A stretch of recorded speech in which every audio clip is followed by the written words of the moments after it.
So honoring that season for so many women is important. So then we have to talk about what's happening with the men. They're not left behind or left out of this. And what God was showing me is how much men have been struggling in this season. And I don't mean on the outward appearance. I don't mean the showing up and presenting themselves in the way that you've always known them to. I'm talking about deep inside. Because the shift is not just male and female, it's about energy. And so what happens when someone feels like their place is maybe being uprooted, right? You can automatically go to this dynamic of what happens. And I'm just always familiar about corporate experiences, right? So it's like, here's a person, he's doing a good job. And then the succession plan comes and he's looking at his successor like, oh my gosh, that person's really, really good. You can have that nervous, that anxiousness of like, well, I'm going to help them, but do I help them to a point? Do I give them everything that I have, that I know? That's real human issues, right?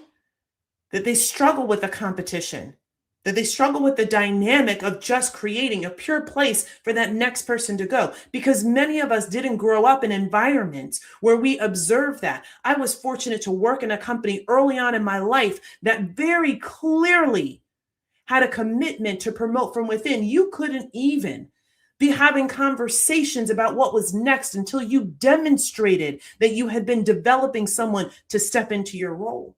So when we look at this dynamic of like, hey, as the man, I've been this, and now I'm watching women take on more and more and more and more. Even if you are rooting for the women, even if you are super excited about what God is doing in their life, you can't help but have that what about me feeling. That's human. So be honest, own that. But then the next thing has to be, so what happens with me now? And what I will tell you that we need to witness, all of us together, is that men have been under an incredible attack. Everything around insecurity has been on full display for them, even if you do not see it in the way they interact with you. They're dealing with the difficulty of watching the systems and things change. They're dealing with looking at what's happened in the world and wondering how they have been complicit to be a part of things happening in the way that they are. From a family perspective, they're looking and saying, like, how did this happen? If perhaps we can't provide in the way that we used to. How did it happen that in the household, I used to be the one who was holding it together, but now it looks more and more like the woman in the household is doing that? How does it happen that I'm starting to see things in my life and want something different than what I've always had? I want my impact to be greater.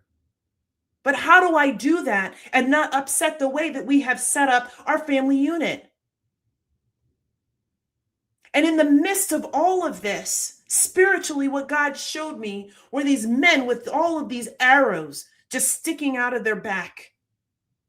Because what we may not understand as women is that even though we were in the cocoon and going through the rough season to become the butterflies that God has called us into being in this season, that somebody has been covering you, has been taking the hits, so to speak, so that you could have that precious time to transform. This is not a moment for it to be one versus the other, but instead to come back and recognize that in order for each to be who they are, God is remaking the way we have our relationship so that we can truly honor each other and honor God with who we are.